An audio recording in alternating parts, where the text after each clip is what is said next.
میدونستی شاید همین وسایل ساده‌ای که توی خونت داری دارن مثل یه سد بزرگ جلوی ورود پول، آرامش و فرصت‌های تازه به زندگیت رو میگیرن. خیلی وقتها فکر میکنیم همه چیز تقصیر شانس و شرایط بیرونیه، ولی واقعیت اینه که انرژی محیط خونمون میتونه تأثیر مستقیم روی حال و آیندهمون بذاره. امروز میخوام با هم بگردیم ببینیم چه چیزایی توی خونمون هست که مثل قفل مانع موفقیت و رشد ما میشن. من سلنا ام. اینجا جاییه که با هم درباره جذب انرژی مثبت، تغییرات ساده اما عمیق در زندگی و روش‌های رسیدن به خواسته هامون حرف میزنیم. چیزی که الان میشنوی فقط تئوری نیست، چیزیه که بارها امتحان شده و خیلی ها با همین تمرینات کوچیک تونستن تغییرات بزرگی بسازن.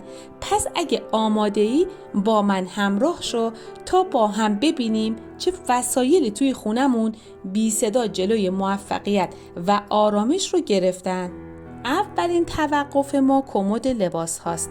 یادته اون پیراهنی که ماهاست بهش دست نزدی یا شلواری که دیگه هیچ وقت نمی پوشی؟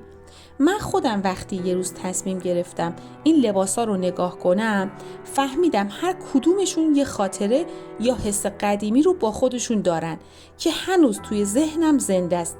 وقتی شروع کردم به جدا کردنشون و خالی کردن لباسها و بخشیدن این لباسها به دیگران، حس کردم یه در جدید به زندگیم باز شده. واقعا سبک شدم. مثل این بود که یه بار سنگین از دوشم برداشته شده. حالا نوبت وسایل خراب یا نیمه کار است.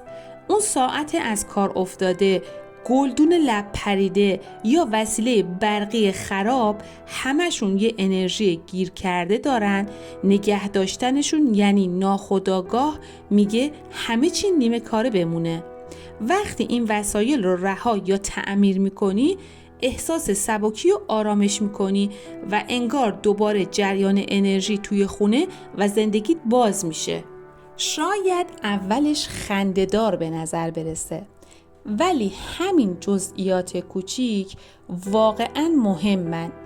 یه جوراب تک میتونه حس کمبود و ناتمامی بده. لباس زیر کهنه هم نشونه بی‌توجهی به خودته.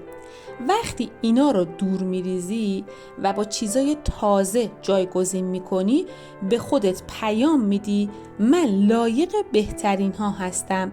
همین حس ارزشمندی انرژیت رو حسابی تغییر میده و باعث میشه مسیر زندگیت بازتر و روشن‌تر بشه. کفش ها فقط برای راه رفتن نیستن، اونها نماد مسیر زندگی ما هستن. کفش کهنه و خراب ناخودآگاه تو رو تو مسیرهای قدیمی نگه میدارن و جلوی پیشرفتت رو میگیرن.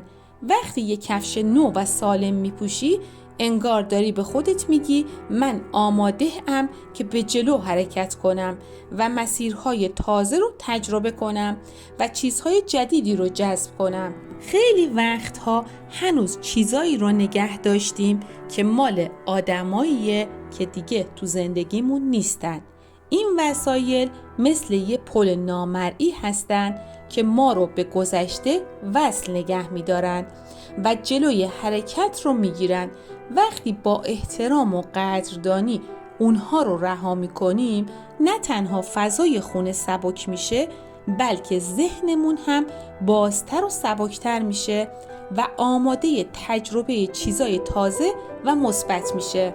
آینه های ترک خورده شاید فکر کنی فقط یه وسیله شکسته است، اما وقتی بهشون نگاه میکنیم انگار یه پنجره کدر جلوی چشممون قرار گرفته و انرژی خونه رو هم به هم میزنن و حس آشفتگی ایجاد میکنن.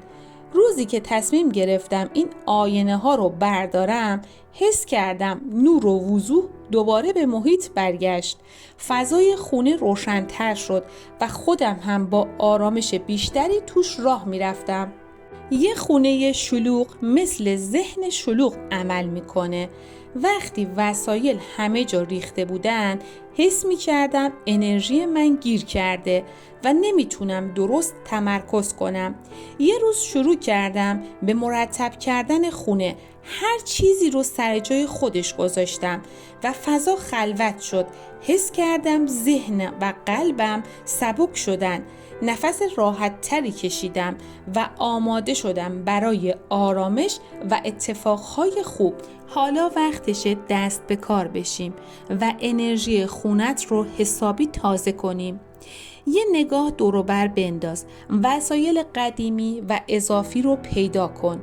اونایی که حس میکنی دیگه بهشون نیاز نداری، با یه حس قدردانی و احترام اونها رو بذار کنار و ببین چطور فضای خونه سبکتر میشه و انرژی مثبت دوباره جریان پیدا میکنه. بعدش بیا تو کامنت ها به هم بگو چه چیزی رو رها کردی و چه حسی پیدا کردی. تجربه هات میتونن الهام بخش یه نفر دیگه باشن و بهش انگیزه بدن که همین کار رو انجام بده. با همین قدم های ساده نه فقط خونت سبکتر میشه، بلکه قلب و ذهنت هم آماده میشن برای آرامش و فرصت های پولی تازه و تجربه های فوق‌العاده. بیا با هم موج انرژی مثبت تو خونه هامون بسازیم.